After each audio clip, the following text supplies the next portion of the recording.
So we have gathered today. It's Monday evening. Today we have a theory session. To recap what we did last week, we focused much of our attention on topic modeling.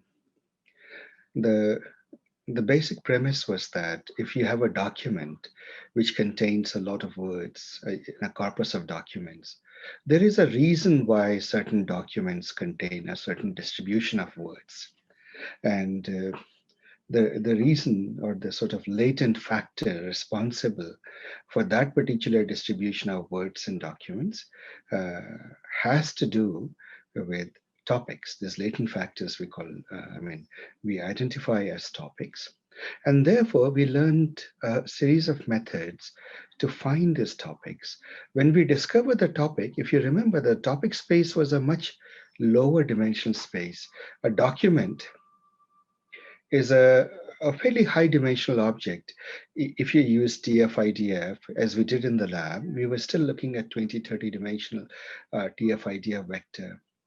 When we do the things we are going to do today, which is a new topic, also along those lines, still it's a big vector, but the topics are like 5, 6, 10, 15. So you reduce a document to a very small number of topics. The gist of what we said, what we found last time, was that a document can be considered a mixture of topics in different proportions.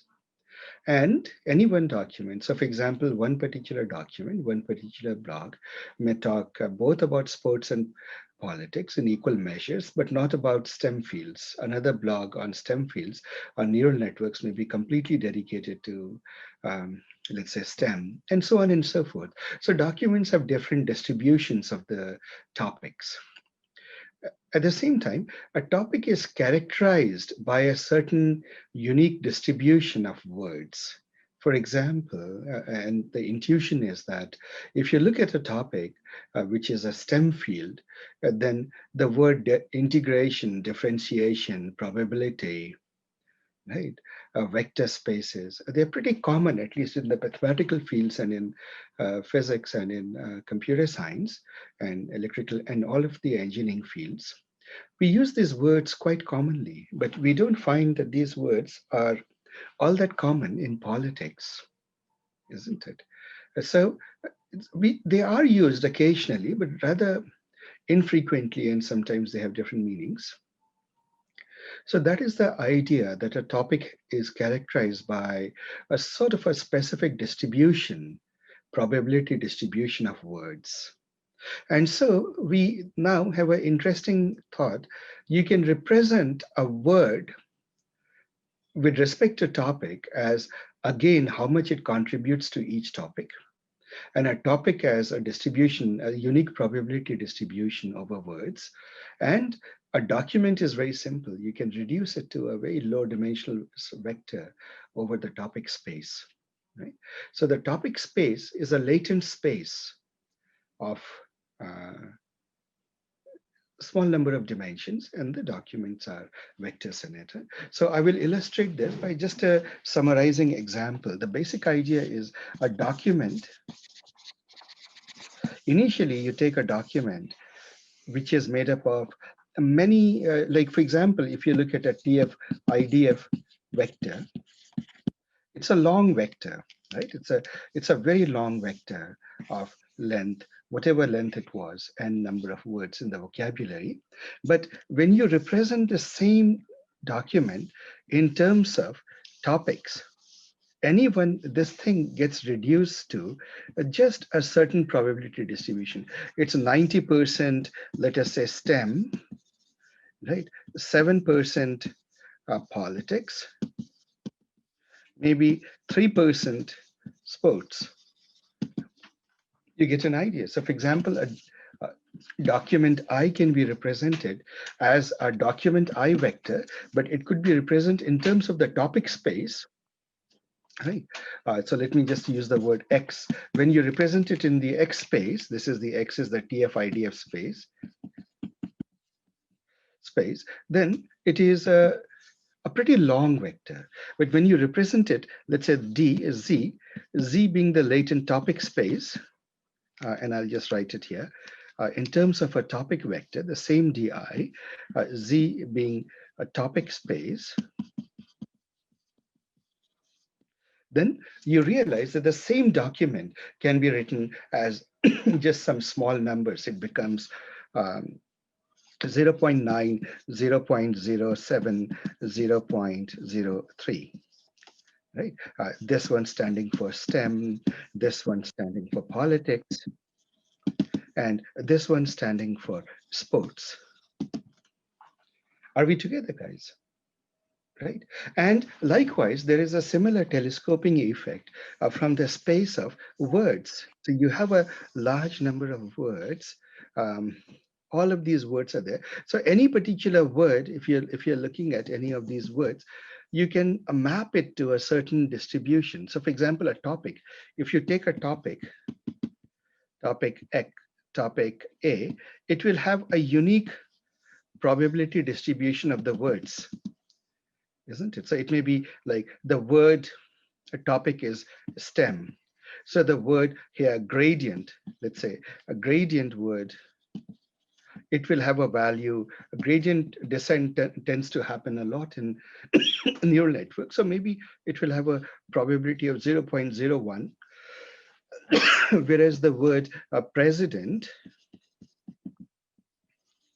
would have a frequency of 0.00001. Right? Something like that. It is far less frequent. A gradient would have a 1% probability of showing up in a STEM field, but a president word might have, or something like that. Or let me just make it even more specific. If you take a word like POTUS, President of the United States, that word would have an extremely low probability of showing up in STEM field documents. Right? So in other words, a topic itself is a distribution over uh, is a specific distribution of probability distribution over the words. Does this make sense, guys? It's a very simple and intuitive idea of all that we have learned. Now, while this idea is there, then the question comes that this is a good way to conceptualize. Um, but what does it mean? Oh, by the way, I just wanted to mention something. You will notice that I often use X vector to what is manifest and Z vector for what is latent. You'll see me use that quite often. I'll use X vector to the observable or input, and Z vector Z variable I'll use for latent space representation. Here the latent space is of course the space of topics. So that was it. Now we learned a few ways to do topic modeling, two basic ways we covered in our lab and in our stuff. One is to use the LSI, right? Latent semantic indexing. It's also called latent semantic analysis. What does that use? That uses the notion that you can look at this. It directly does a matrix factorization. All right. So we learned of a few methods. One method that we learned about was LSI or okay, LSA. What this does is it looks at a direct matrix, a document matrix, document 1 to document n, and then it looks at word 1 to word n. And if you really think about it, each of these, basically you have a TF-ID of vector. So the entire corpus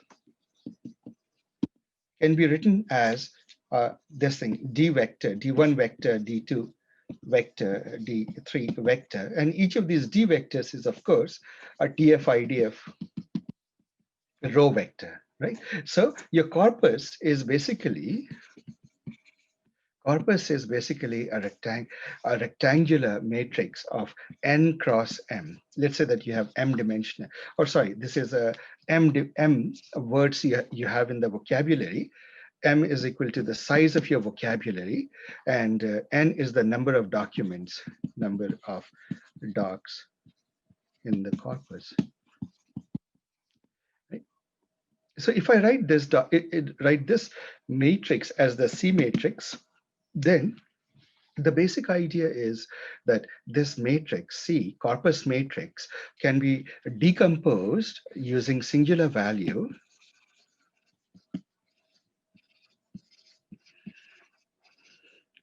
composition, singular value decomposition. And what it does is you can write it as UD V transpose. And we won't go into all the details,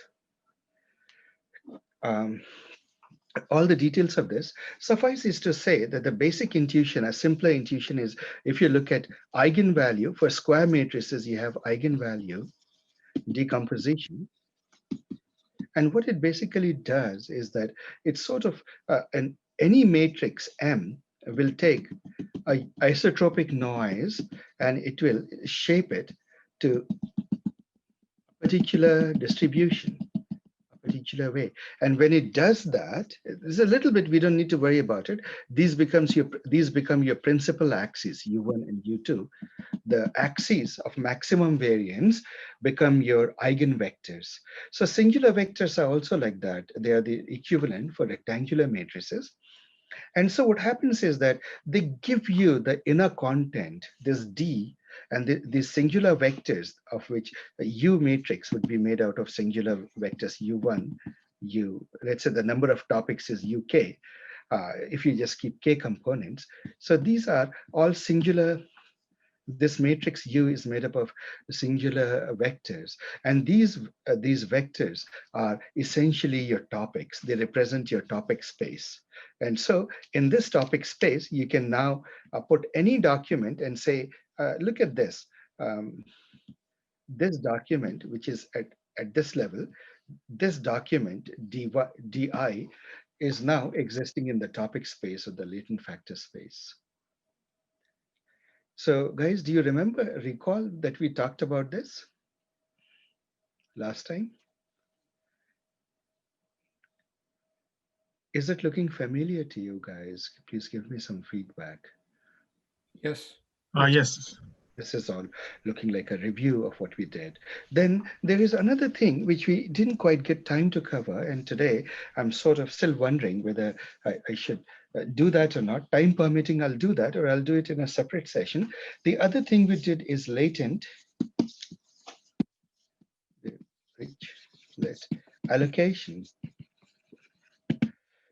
Latent Dirichlet allocation. We did that in the lab, but I didn't quite explain how it works. It doesn't do a straightforward a linear matrix decomposition of the corpus matrix. It takes a slightly more sort of a generative programming approach or a Bayesian approach. It basically says that, see, there is a particular distribution of topics, the words in the topic, a probability distribution, right? So there's a certain probability distribution for a topic, let us say. But then this distribution itself, we need to take from sort of, we need to take this distribution from a distribution of these possible distributions we need to sample off. So I won't go into that gets rather complicated. A distribution of a distribution is rather funny. So I'll give you a very simple intuition. Suppose you have a fair dice, and you keep throwing the dice and you keep looking at the distribution or the frequencies or the of 1, 2, 3, 4, 5, 6. You'll get a certain frequency distribution which would be uniform for a fair dice. And now you make it slightly unfair in one of these directions, so that the probability of one is a bit more than the probability of the other, and so on and so forth. So old dice, for example, they tend to roll in such a way that some things become more likely than others. So now the distribution has changed. And so if you think of a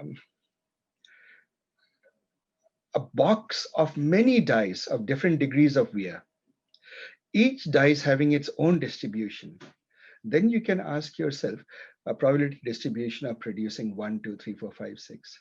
And now you ask yourself, what is all of these dice put together? What is the distribution of the distributions that you see. What is the distribution of the behavior they produce? Do most of the dices tend to be fair dices, or do most of the dices tend to drift towards that distribution which favors six? Things like that. You see that, right? So you're asking a second level question, a distribution of a distribution. That is what that is what Dirichlet tends to get into. But at the end of it, it also finds the same things, the latent factors, which are the topics. So we won't go into that, but I would like to generalize this idea of latent factors with a certain diagram, and we'll talk a lot about it from a deep neural network perspective, because obviously this is a deep neural network workshop. Latent the topic modeling was a good segue or a good introduction to what we are going to what we are going to talk about today, which is all about bottleneck based algorithms, I call them. Right. So let me talk a little bit about it. So that's a topic for today. Think of it like that.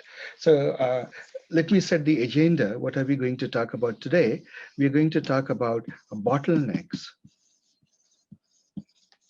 and their value. What in certain things will create a bottle when the information flows will create bottlenecks, and we'll see what is their value. We'll talk about something called a principal component analysis. We'll talk something about auto encoders. Remember, I promised that this is a topic that I will cover. In particular, I will talk about variational autoencoder. Variational encoders tend to be a little bit math heavy. It's not very hard math, but I will see how far we want to go today into the mathematics. But I'll take you a little bit far. You should have some idea about the mathematics of the variational encoders. Then I'll do the word embeddings. And we'll do a few word embeddings. We'll do the CBOW, the skipgram, and maybe the fast text. These all come under a word to vec. Then we'll do glove. So we have a relatively long session today. So I guess we need to budget our time and move forward. We are going to do all of this. So these are all still context-free word embeddings. Now, uh, as we make progress, I will talk about certain other things like transformer-based word embeddings, which are quite important. And we'll also talk about universal sentence encoders and so forth. So those are coming downstream. But today, agenda for today is this. That's what we're going to do. So with that agenda, and so I'll break it up into small sections because we are covering a lot of territory. I might break it up into maybe 1 hour sections so that we can move fast. And keep those things separated out. I'll also break the video into 3 videos so that we can review them separately. So imagine that you have, so the basic intuition is what happens if you pinch. Imagine that water is flowing here. Water flows, right? And you somehow create a bottleneck, a really tight bottleneck here. And then the water goes out. So here water goes in, water goes out. Of course, you know that if you're a bit familiar with physics, all sorts of magical things begin to happen. So for example, the velocity will increase here, right? Things will have to go faster and then it will again slow down into all of this. But when you create a bottleneck, so for example, suppose the water is dirty and you have a very strong bottleneck, and this water contains big pebbles, if you were to think about it, right? You would agree that those pebbles will probably not make its way forward. They will get stuck in the bottleneck. Well, maybe I should make the bottleneck even more pinched, like this. So they will sort of hold the pebbles back. Are we together? And then let some things go forward. So this captures one of the information or one of the intuitions that we are going to use in a little bit. As information flows, information is like water that flows from here to there. And we will try to capture that. So the basic intuition I'm seeing is you can actually get more at the other end by putting a bottleneck. You take normal water and you get filtered water here in some sense. Are we together, guys? Right. The other, so this is one thing you can actually get more, more than the input by putting a bottleneck. Are we together? Or another way to think of it is quite often the water that we drink and so forth, I don't know if they're still doing it. They used to typically go through some sort of a radiation, electromagnetic radiation. I think it used to be UV light, very strong UV light goes through water filters. Right? And so the water that you get is now better in some sense. So that intuition is the sort of the physical intuition that we use by creating something interesting. So imagine that you have a vector, a high dimensional vector, right? It doesn't matter what it is. Let's say that you got data which has features x1, x2, xp. So you have actually, let me just say n because I'm using n above, n dimensional vector, right? And you just have this data, right? And so you have a x vector which is n belongs to n dimensional Euclidean space. This is your data vector. Somebody has given you a data. It may be labeled, it may not be labeled, it doesn't matter. Okay. So maybe it is labeled. Maybe you're looking at for example, the breast cancer data that you guys have encountered in previous homework. Maybe it is that, and this is y is whether or not the patient has cancer. Right? And these are features. So it may have y, or it may not even have y. Doesn't matter. The important thing is that there's a feature vector here. So you take a vector. And in a classic neural network sense, the way you feed a vector into data is each of this input, the input layer is x1, x2, x3, x4, all the way to xn, right? And then what you do, you create a second layer, a neural network layer. But let us say that this layer, I deliberately create, let me just for the sake of argument, take only two layers, right? So what will happen is all of these will feed into this, and all of this will also feed into this.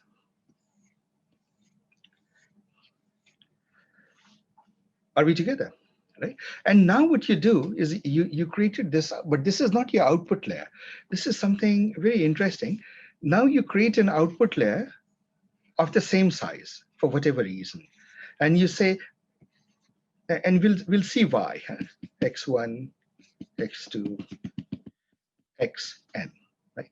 And you do the same game. You span it out. You fan it out back to this, and we'll see why we want to do this. Uh,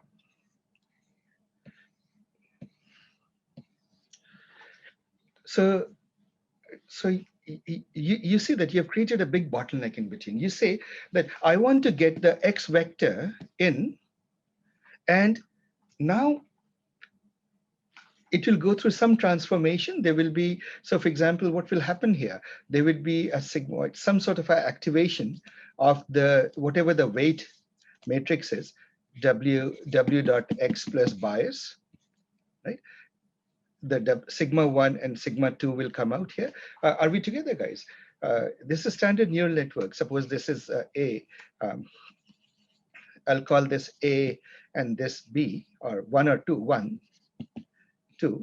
You would agree that the Z1, the The input to a neural network is just W associated with the all the WI of the input, one, right? X plus, what is it? V1, right? Xi. So far so good, guys. You agree that this is what it would be? The output, and then the output output of a node is sigma of Z1, the activation function of Z1. This is the activation function. Now, you may wonder, where am I going with all this? But imagine that you have a simple dense network like that, a very simple dense network. And we are looking at the first hidden layer. Would you agree that this is true?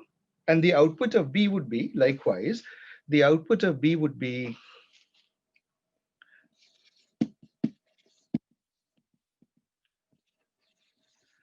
likewise C sigma 2, where sigma Z2, where Z2 is equal to WI2 Xi plus B2, right?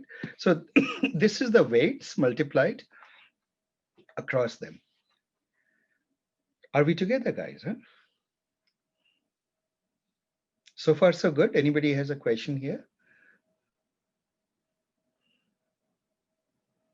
Right? So if you in a vector notation, if you write it, I mean, sort of, if you write it in this notation of matrices, which is not really necessary, and you write the x vector as x, so then this becomes w dot x. Z is w dot x, z vector is w dot x. And then the output is the sigmoid of z, output vector coming out of these two nodes is the sigmoid on the W transpose X, which being the Z in terms of matrix notation. But let's just stick there. We have just put two nodes. So let's just stay with the indices so the meaning is clear. Someone had a question. So far, so good, guys. So guys, please stop me because this is all a review of the dense nets we did long ago. Is this clear? Are we all together here? All we have done is we have created a hidden layer with just two nodes, and we are just looking at the output of those two nodes. Okay? Now comes a crucial thought. It says that, let's say that there is another matrix here, W prime, right? And what it is doing is it is applying itself to Z, another matrix. Remember that I put a prime, or maybe I should use some other word instead of W. Well, we use W for weights. So W prime, what it is doing is it is producing a vector of the same dimensionality as the input. So let me just call this Y1. See, this is essentially your, let me actually not use X1s here. Let me call them Y1, the output of the Y1, Y2, Yn. And these are your predictions, right? Remember, these are your Y hats. Right? So let's think through what will be the output here. These nodes, they are, if you think of it as your standard softmax, right, if you want to, or you can just think of it as your just straightforward without any activation. Then these are straightforward values. But in any case, suppose you do this. X goes in, X vector goes in. Think about it. What happens it gets multiplied by W, so it becomes Z. It becomes Z. Look at the information flow, right? W dot X. I'm just ignoring the indices here, right? Let me just write it in terms of a dot product. So far, so good, guys. And Z gets activated by the activation functions in the first layer. So you get this, you get something. Actually, the trouble is in the world of autoencoders, you don't use you use Z for the hidden representation itself. Okay, we'll stay here, Z. And then This goes through another matrix multiplication, W prime sigma Z, right? And of course, you add the bias term, sigma Z plus a bias prime, and that goes through yet another activation, W of sigma Z plus B prime. Do you see that? And this is your Y vector. Guys, I hope this flow is easy because this is a flow that is at the heart of what we are going to talk about today. X vector goes in, it gets multiplied by some weights and biases. Weights and biases act upon it to produce this, which gets activated by this, and then it moves forward and so forth.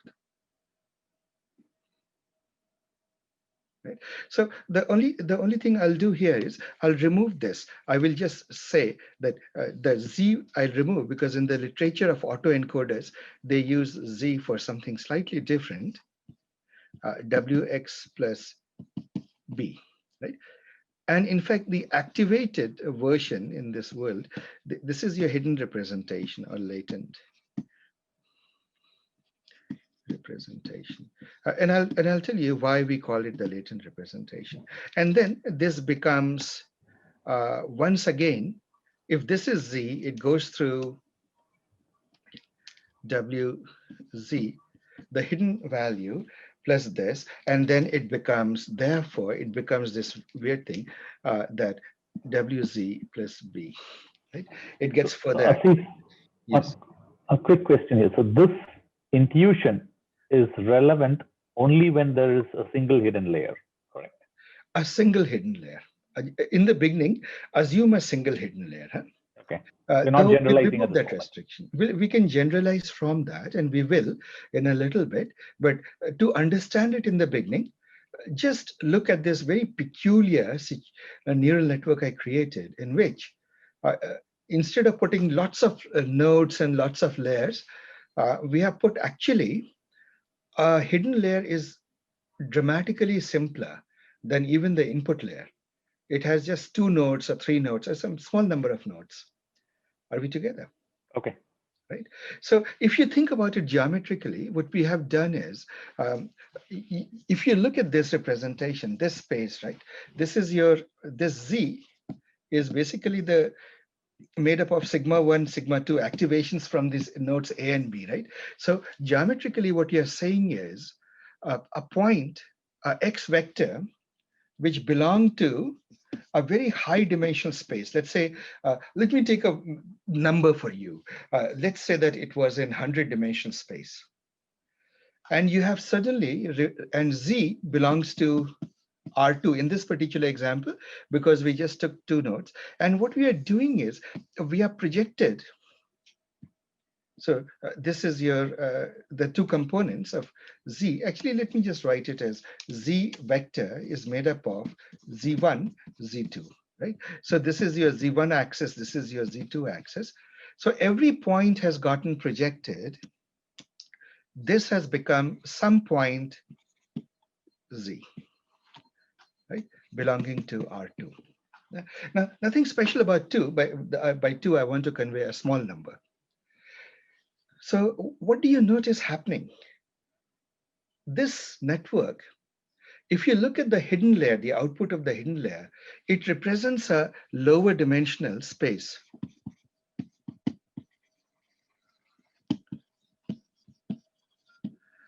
Isn't it? It is taking a vector in a very high dimensional space, input space, and it is somehow squishing it down to a very low dimensional space. Now, why we are doing it, or how, or what is the best way to do that, we'll come to it in a moment.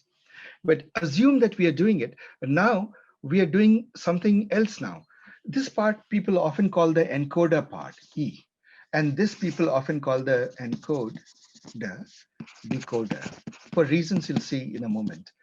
This is sort of the vocabulary that people use sometimes, but it is not true for all situations. That's why I was avoiding to use this. But all right, let's keep it here. Now, you realize that you're producing a Y which is you're reinflating the y, the z, you're going to y hat.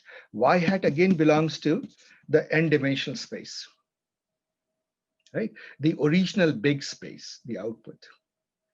Now you can say, what use is it? How can this be useful to us? So let's see, how can it be useful to us? Suppose, let's look at this situation in which we say that the activation function. So, one of the things is we are using activation function on W transpose X plus B. You realize that, right? The Z, the internal representation, is the activation of this. What happens if we set the activation to be 1? Activation 1 means sigma of Z is Z, or sigma of X is like sigma of W, or identity actually, not identity, not 1.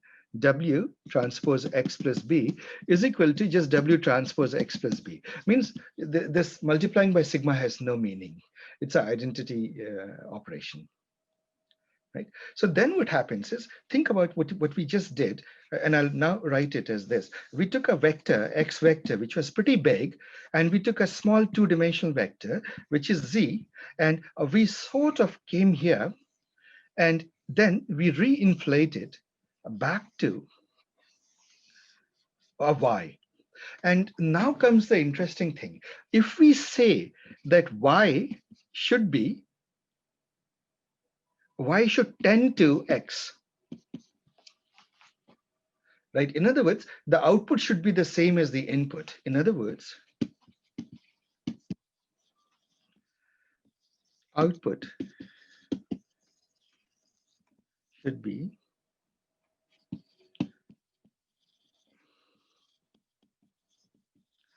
so you say, well, let's think what in the world is going on here. You're taking X, you're multiplying it by transpose X, you're getting Z, and then you're multiplying by W prime, W prime Z, and you're saying that this should be, this thing that you get, Y, is equal to this, and therefore it is equal to Y prime W transpose X, right? And you're saying that the Y should be the same as X, right? The same output. So one easy way to do that is, you make the loss function basically your sum squared loss. You basically say that if X goes in and Y comes out, right? This is my loss function, your standard sum squared loss. You say that I was expecting X to come out, and whatever comes out, the deviation from X is the error. Do you see that, guys? So you try to minimize this loss function. You ask for arg min W prime, that will make the loss function minimum, right? So remember, this loss function is a function of W and W prime. I've just subsumed the bias terms also, right? So what happens when the loss is 0, for example, guys, or close to 0? What you have done is you have created a lower dimensional representation of X. Is very small. Actually, it won't be 0, but very small, isn't it? Now you say, well, there is something fishy going on. How can you compress a n-dimensional vector into just a 2 or 3-dimensional vector? Won't you lose information, right? You're compressing it into a lower dimension, right? So that compression has value. It's a lossy compression in more situations, but not necessarily, the loss is not necessarily actually of information. Sometimes you actually get more structure, more value from it. Because what it does is, X has some inherent structure that you don't see. And pushing it through this bottleneck forces the neural network to discover the essence of X. See, if you think of it that you have, think of milk and powder, milk powder. If this were to be milk, one analogy, very rough analogy I'll give you. If this were milk and this was milk powder, and then this is a dehydrate to powder, small amount, and then this is rehydrate. Do you see the analogy here so that you get back your milk? So what will the process of dehydration do? It will evaporate and take the water out and keep the rest of the nutrients. Do you get that intuition, guys? And in many ways, it's a compressed, it is just the milk compressed, a vast quantity of fluid compressed to a small can of powdered milk. Am I making sense, guys? Yes, sir. Yes. Right? So that's the intuition. Now, it turns out that if you use and I won't go into the full mathematics of it, but what you just did is principal component analysis. Asif, Please go ahead. the dimensions you mentioned of X and Y, they're same, right? They are same. Okay. In fact, you expect them to be the same. Otherwise, you won't be able to subtract one vector from the other. Yeah. So they are the same. And so what you say is that if I try to minimize this loss, what will I have to do? I'll have to shake this W and W prime, isn't it? My gradient descent, it will have to keep playing around with W and W prime in a nicer way till this loss becomes minimum. I can pass a lot of X vectors into it, and I keep expecting the same thing to come out. But what will come out is something different, because in the beginning, your weights will be initialized to some random values. But gradually, as you backpropagate and backpropagate, go through epoch after epoch, and then step after step of backpropagation, gradually, these weights will align themselves in such a way that this will approximate zero. Right? So this will start approximating zero. In the ideal case of very clean data, and let's say that you somehow could do that, what does it mean? What it means is that these W prime and W, they are basically inverses of each other. Right? And what you just did is rediscover principal component analysis. Now, PCA, if you remember, that's what we used to do, right?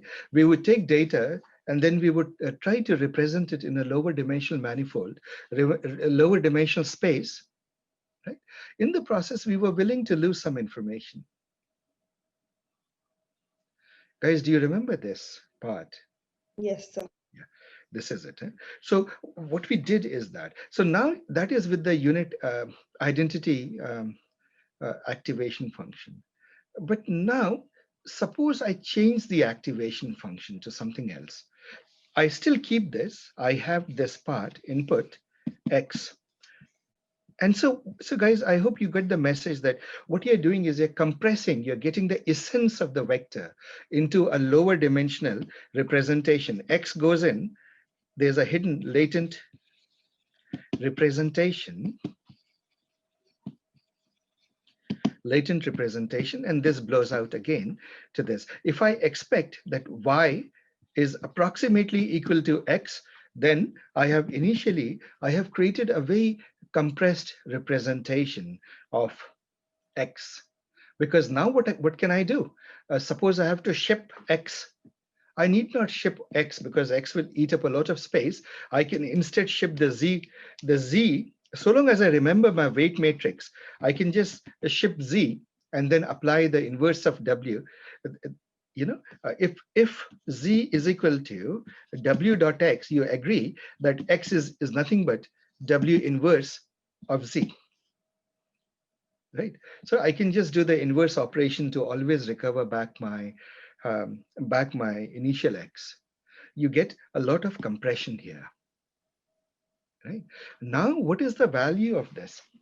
Try to relate it back to, in some sense, your topic modeling. And now, well, okay, so one more thing I will do now. So the same is true even if I activate it, apply an activation function.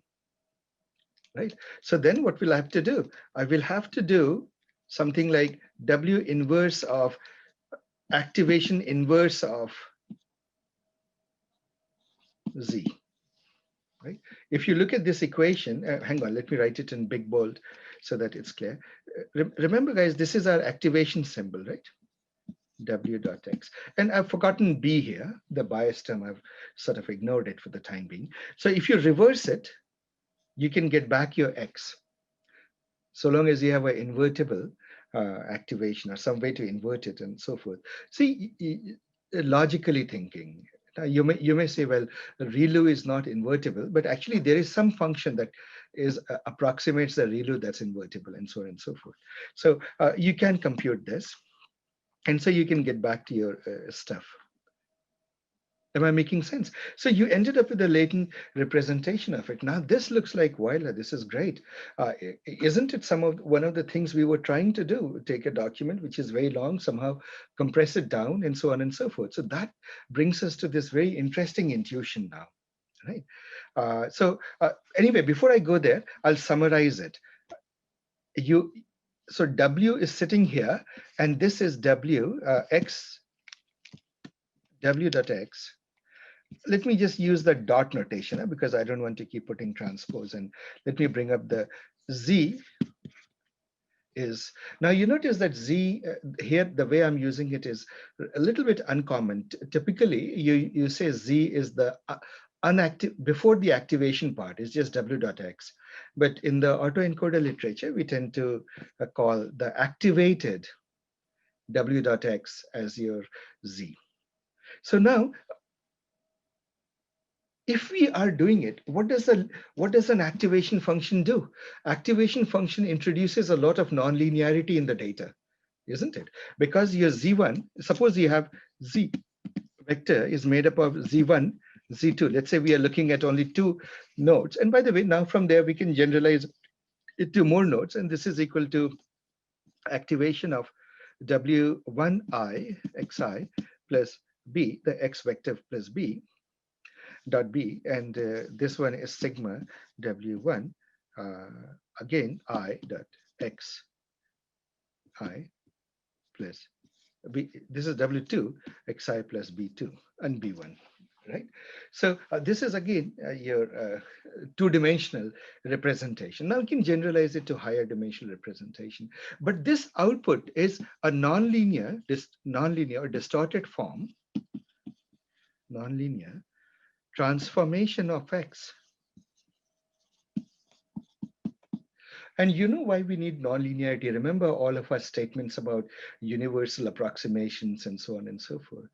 So you just introduce a nonlinearity, and now you can go back and do further steps and try to recover back your initial thing.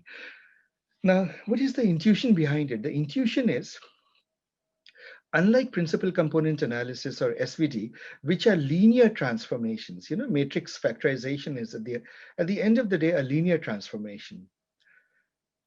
The fact that you are putting an activation function, you are now opening up the interesting world of possibilities. You're saying that there may be a nonlinear transformation going from, or mapping, going from high dimension, X dimension, to the latent space, right? A very, very nonlinear function. But we can discover that, which is a much more general statement. Are we together? It is just taking your dimensionality reduction like PCA, etc., or ESVD, and generalizing it to it. So we can just consider this. And so this picture is sort of, now from 2, you can go to many dimensions. Let me go to P dimensions, right? So you can say is Z belongs to R to the P, where P is a small number. X belongs to R to the N, and then you expand out and you get something. Y again belongs to Rn. And this thing is called an autoencoder. Are we together? Now we'll deal with different variations of it. The most simple variation is Y output is the same as input. When you put this constraint, then this whole picture, this bottleneck picture, becomes the autoencoder. Are we together, guys? Right?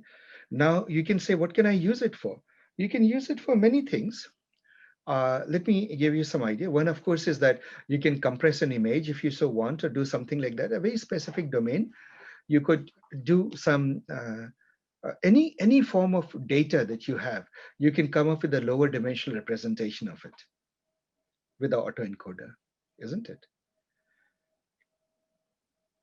Am I making sense, guys? You're doing a non-linear dimensionality reduction. That's all you're doing with the autoencoder. Next, what else can we do? You can actually use it for very interesting purposes besides dimensionality reduction. So dimensionality reduction is one, which is no-brainer, or compression, data compression. But the other interesting thing is you can use it as a denoiser. What about the denoiser? What do we mean? Suppose what you do is you when you feed in X, you feed in X a picture. Let's say that you feed in a nice picture of a house or something like that. Or maybe let's take a digit. Let's say that you feed it 8. But what you deliberately do is you add some kind of a noise. Some kind of a noise. It could be uniform noise. It could be normal noise. Noise. Huh? And then you train this machine to this autoencoder, but you put a very interesting requirement. Even though you added noise, to the actual input, y, you keep your loss function still the same, which is x minus y square. And so what will it do? If you do argmin, and let me now write it as z. You're trying to find the best representation of the w. Okay, actually, I'm tired of writing w everywhere. Can I just write theta is equal to the w prime? And if you want to explicitly put your b's also b prime, right? All the parameters as one theta vector. So it is just a way of representing it, nothing fancy. Huh? So if you do this, now notice that you're doing a very peculiar game. You're taking an input, adding noise to it, and then feeding it. But what you expect is clean output. Now, if you really look at it, this is a standard uh, loss function. You can apply gradient descent to it. And so what you will end up doing is you will end up with something very interesting. You'll end up with a noise filter. This autoencoder will act as a noise filter, because once you have trained it, what can you do? You can give it a noisy picture and it will clean it out. Do you see that, guys? You trained it with noisy data deliberately and you expected clean outputs. So that's exactly what it will try. That's what it will start doing. It will start cleaning up your data.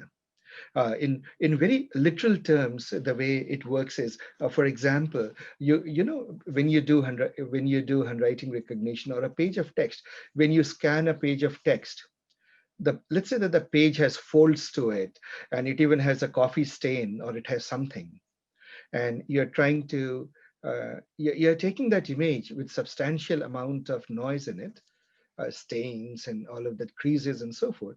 One easy thing is it will just take the page and create another image for you, which has none of the creases and coffee stains. It will be a pristine, it will be a very clean sheet of image page. Guys, I'm not getting any feedback, but I hope you are understanding what I'm saying. I just made a very simple statement that you can use an autoencoder as a denoiser. So Asif, Yes.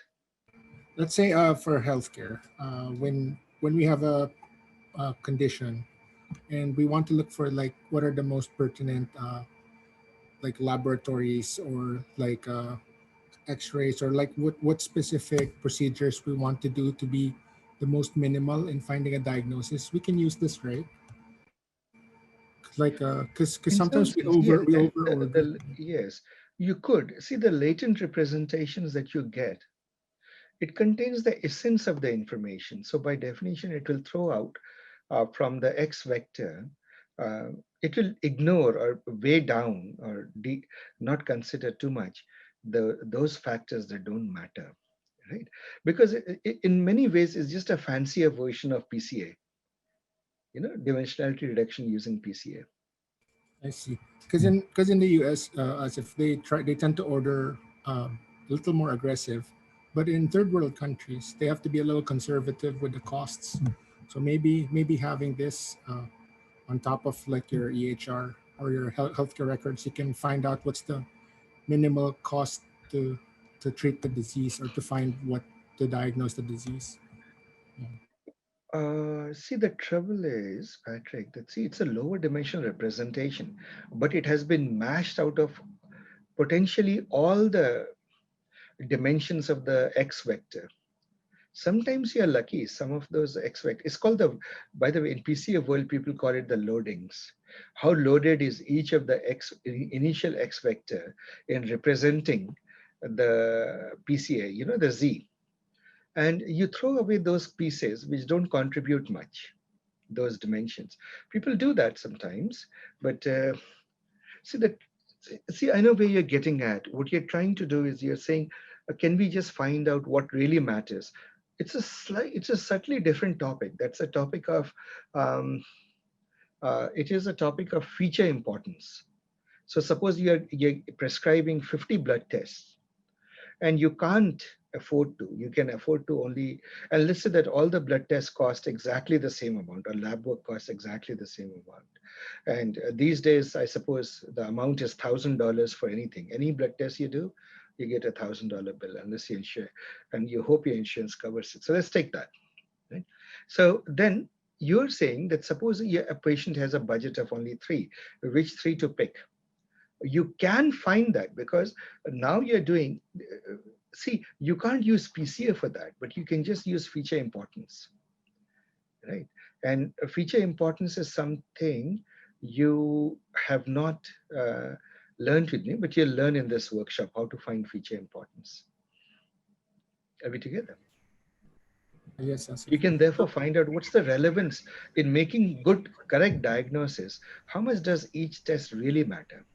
It's a slightly different. The trouble with this kind of PCA is it mixes up the axes, mixes up the features. And by the time you get to autoencoder with its nonlinear transformation, it becomes hopeless because now it really is a mashup, yeah, of the input space, information in the input space or the feature space. So this one, if you have different X inputs, but they all carry, let's say, a certain weight that helps impact your lower latent space, then it doesn't automatically get thrown out by the autoencoder, right? No, autoencoder won't do it. It will instead create an alternate representation of 3 dimension or 4 dimension or 2 dimension that you are searching for that best represents the input. Okay, I get it now. That's Yeah, that. thank That you. is a So, aspect. Asif, I had one question. Go ahead, sir. So continuing on on Patrick's question, so is autoencoder a viable alternative to domain intelligence, where what domain intelligence entails is obviously the feature importance and prioritizing few features over the other. So does it No, no, in the not really. industry people work with that or no? Sort of not really. See, you're not doing feature importance with the autoencoder. What you're doing Okay. is, though, I mean, so, okay, let me hold that back. We'll have more to talk about it in a few weeks. But in its simplest case, the way I've represented it, it's not doing feature importance. It is mashing up the entire X vector and squeezing the lemon and then basically saying, okay, here's a condensed version of it. Okay. That's what it is doing. And the beauty of that is, see, ultimately in all of neural networks and machine learning boils down to what is your loss function. If your loss function If you can state your loss function, you already have a winner. If you look at the denoiser, for example, you're being very clever. You're taking a real input, adding noise, and then asking it to produce a vector without noise, Yeah. right? So Asif, it maybe becomes one a, way of saying it is feature importance is supervised, whereas autoencoders are unsupervised. absolutely, that is, or yeah, autoencoders are self-supervised, right? Yeah. The yeah, the feature importance, when you say, right, as Jenna pointed out, it is in the context of something. You're trying to do something. Like, you have a target variable, which is like, for example, does this person have breast cancer or not? That was the question Patrick asked, right, for a diagnosis purpose. So then it is supervised learning, right? You're asking each of these blood tests, how much does it matter in predicting the output, right? In Yeah. making the diagnosis. So then you can talk of feature importance, but you cannot talk of feature importance in the abstract. It has to have a target, a purpose, which makes it something that you do with supervised learning. Okay. Yeah. Got it. Asif, how did we eliminate the error or the noise in this one? That's the thing, Rafiq. What happens is you deliberately, the kind of noise that you expect in real life to be there, you take clean data and you deliberately inject that kind of noise. And what you do is you expect Y to look like X. So in other words, you expect this entire thing to behave like a noise filter. And if it is not able to remove that noise, you have a large penalty, you have a large error term, and you then back propagate the error. And as you keep tuning this network, basically, right, in some sense, it, like if you think of signal processing, it begins to act like a low pass filter. Right. So in this case, you have to know what is the X or the pure X you are expecting. Oh yeah, because you know that you have a data set, right? You have a data set that you're training on. So let's take an example. Suppose you have lots of you take ImageNet or some other, lots of animal data, animal pictures, right? And what you do is you feed a lot of noise to it, and then you feed it in, but what you expect is those clean image animal pictures to come out. Then what happens? Now you trained it on very clean images, right? But when real life, you deploy it in the field and you get these very grainy pictures taken from cell phones, right? Yes. It will clean those pictures. It will denoise those pictures. And that's why these autoencoders are actually being used. As you probably are aware these days, it's the photography, which used to be the art of painting with light. There is a huge mathematical aspect now, computational photography. So the pictures that you take from your smartphones, they are no more the reality. They are augmented reality in many ways. They have gone through many of these mathematical operations. Have you noticed that nowadays, if somebody takes your picture, it looks better than you standing in front of your mirror? Yes. So that's sort of the world we live in. Now, there's another use that you can do, and I'm coming gradually towards NLP, but let's take a detour here. You take a picture and you have a picture of a cat, right? And since I can draw cats very well, here it is.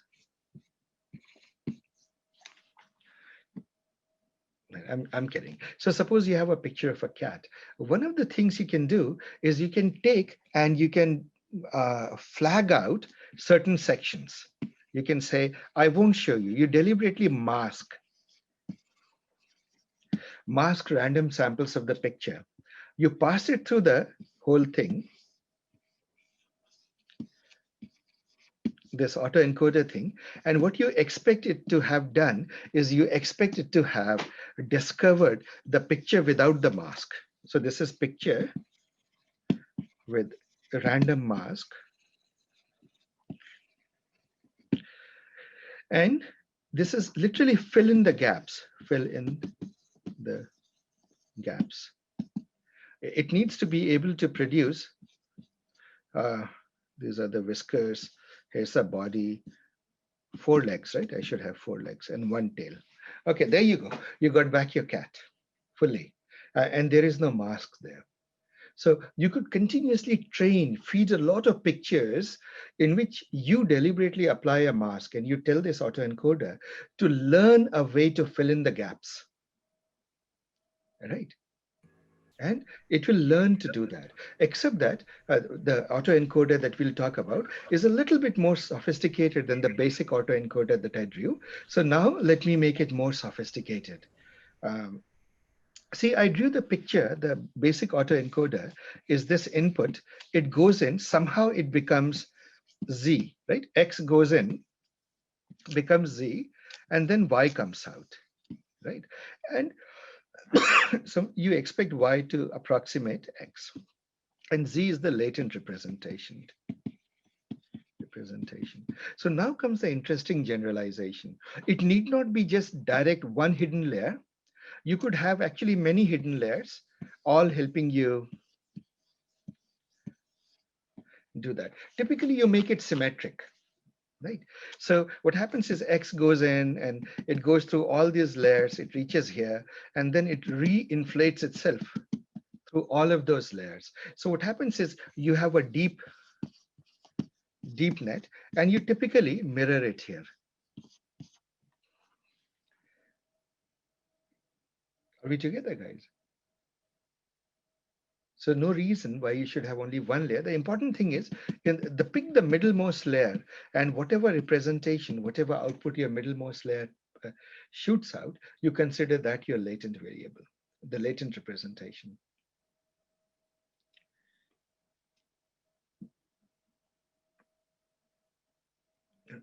Well, I hope this looks easy to understand. Like once you understand autoencoders, now you'll realize that this entire mathematics, nothing is affected. If this is the function f of x, right, then, and this is a function g of z, and you get y is equal to some function g of z, and z is some function f of x. I mean, ultimately, all of these layers need to represent. At the end of the day, they are just some very complicated mathematical function, transfer function, isn't it? X gets transferred into z, z gets transferred and mapped in back to y. Right? And there are certain functions that do that. So it doesn't matter. You can have one layer or many layers. And then whenever we think of these layers, what kinds of layers? The question is what kinds of layers? So they can be dense layers, but nothing prevents you from putting convolutional layers.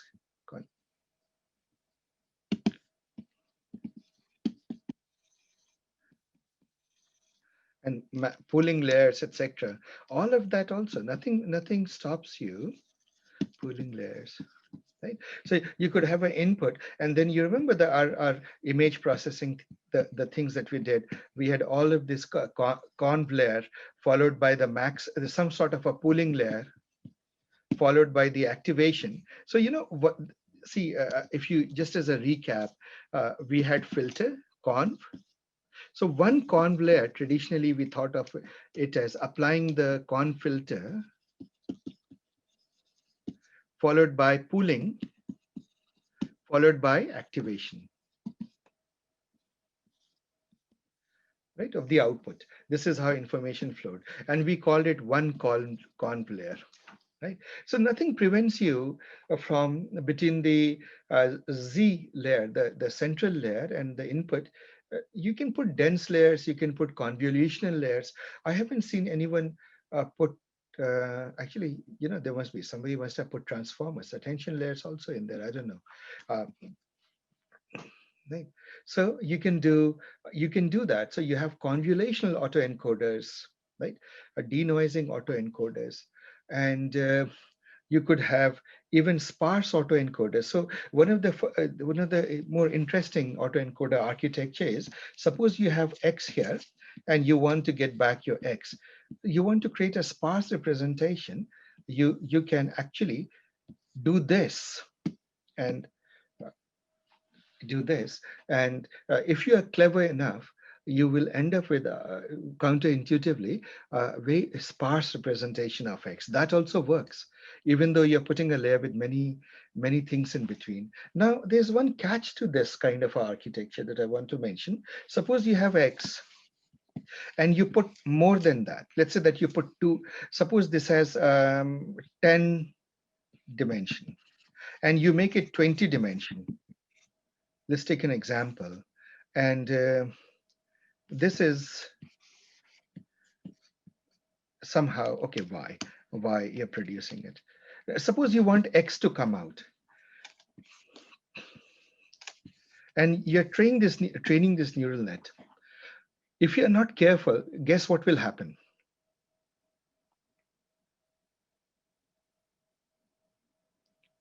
You know, your network will learn to memorize this X value and just translate it, just identity forward it from input to output.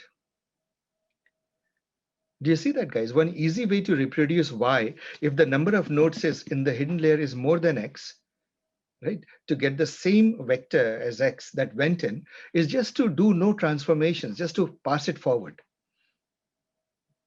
through the hidden layer. Do you see that, guys? A very simple statement I'm making, right? So you can have these many, so these many layers are just doing identity transformations, and these many layers are just flagged off, switched off. So your network effectively becomes like this. Data goes, X goes to Z, goes to X, where Z is nothing but X itself. Right? So you have to be, this is one of the reasons you find mostly that the central layer is a bottleneck, so that it actually learns something. You know, it learns a representation. You say that it learns a latent representation of input. Now, what does it have to do, our NLP? You'll see in a moment. Huh? So this is 8:30.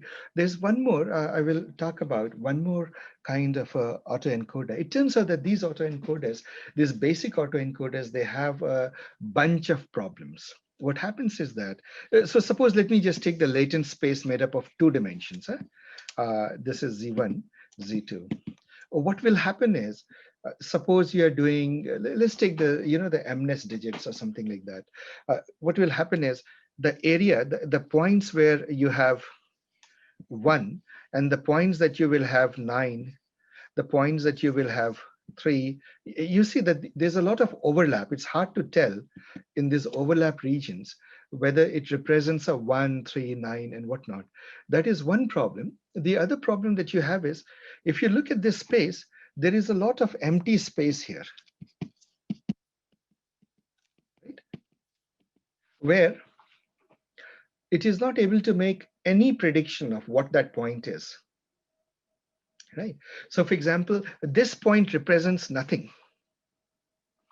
right? Represents, oh, this is multicolored, nothing. I should take a more sensible pen. Let me take, what should I take? Okay, I'll take something like this. It represents nothing. So you won't be able to tell, if you're given a data that looks like this, what is it? Right? So there's some issues with that. You have holes in the latent space, you have overlaps and so forth. So the original autoencoders are used, but there is a more powerful version that removes some of its limitations. And that more powerful version has an additional quality. It is a generative model. Now, we encountered a generative model. Remember GANs? Do we remember generative adversarial networks that we did? Yes, sir. Right? What was it? It was able to now start producing all sorts of fake images. And the same thing is that we are going to make a generative model.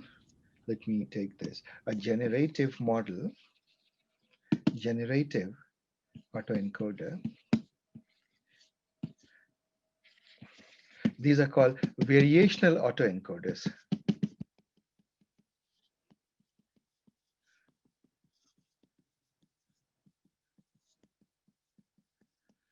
And what they do is something pretty interesting. It's a little bit of a mathematical theory, guys. What I'm going to talk about in the next 10 minutes, I'll simplify it down, but if you don't get it, just ignore it. Just think of them as a fancier version of the autoencoder. So suppose you have this X going in. What happens is that it produces a Z, right? And so then obviously there's a restoring part of it and so on and so forth. So the way you look at it is you say that suppose X went in, what should be the Z signature? So what is the probability of Z given a certain input? So suppose the input was the letter 8, right? What should this Z value look like? Ultimately, that is your pursuit, right? That is what you want to know. That is what you want to find out by training your neural network. What is the best representation of Z? Right? And so what is the probability of Z looking a certain way given X when it is fully trained? Right?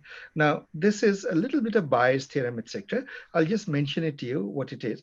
It is the probability of X given Z times probability of independent probability of Z times probability of X.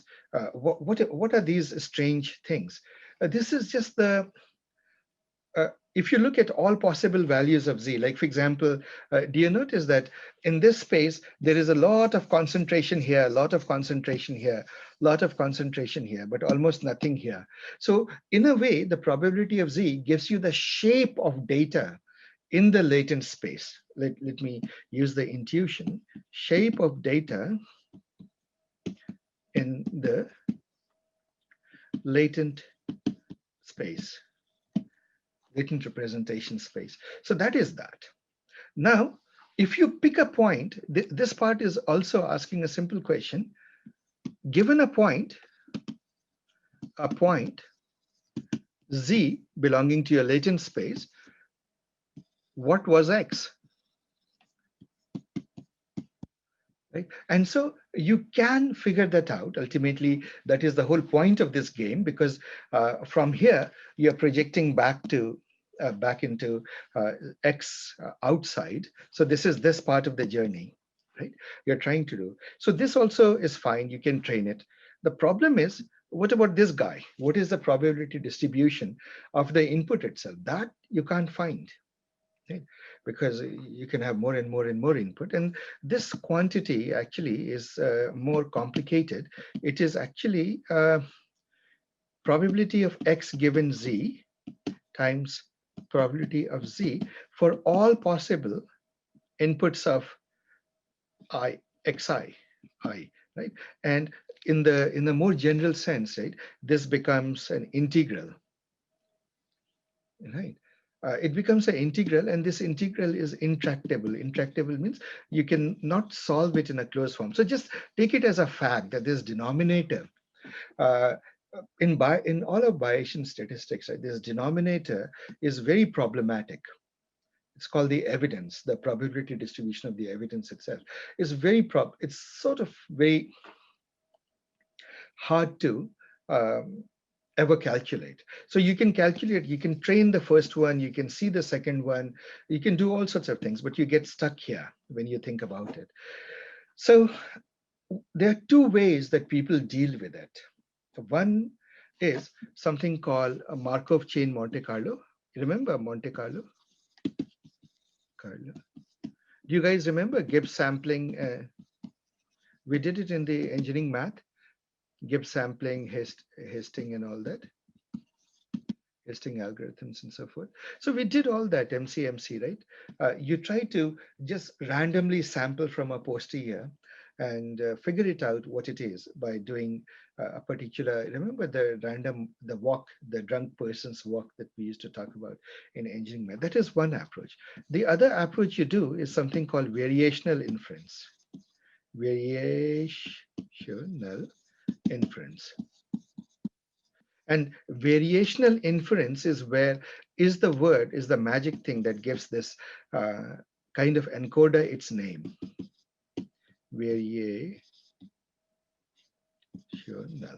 Variational. inference. Now, what is variational inference theory? What it does is, it's a very clever thing, and it will be very reminiscent of the GAN that you said.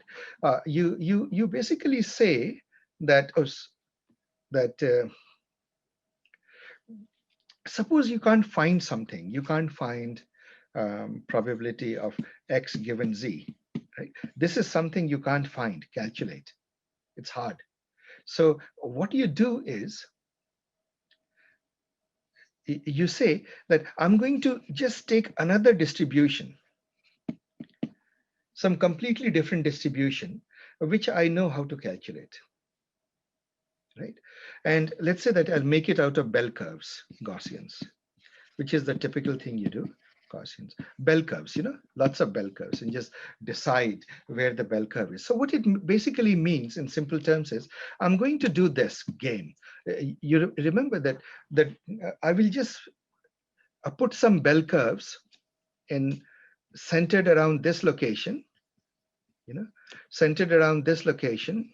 So this will be my digit 8, this will be my digit 3, this will be my digit 2. Right? Bell curves. You remember how bell curves look like? The bell hills, right? They have a location, a center, a mu vector, and a sigma vector, the variance vector, a standard deviation. If I can give the location of the bell curve where it is, and the sigma, actually the right term is big sigma, because in higher dimension you call it the big sigma. It's the same thing, standard deviation. There's actually a bit more to it, but okay, we'll just leave it as that, right? So this is 2, and this is, let's say, 7, right? So what you do is, you take a Q distribution that is centered around some random points. And then what you do is you train this neural net, and this is what I'll say is that, suppose Q could be a high fidelity proxy for PX, then the problem is solved, right? Then you have solved the problem of computing this posterior distribution. And I won't go more into it, but just say that, how do you make Q look closer and closer to P? So that brings us to a little bit of theory that anyway is overdue, I should teach. See, I have used the word entropy. I've used the word information, and I've used the word KL divergence. So what we will do is, after the break, I'll explain these 3 terms, or review these 3 terms. We have sort of done it in the past for some of you. We will cover this, and then we'll use it to explain this concept of variational autoencoders, at least in brief, and then we'll move on and see how all of this is applicable to our space of NLP. Okay? So I'm going to pause the recording for a moment. Let's go and see. Prachi, did Kate manage to come in? Yeah, I'm fine. Yes, sir. Okay. Nice.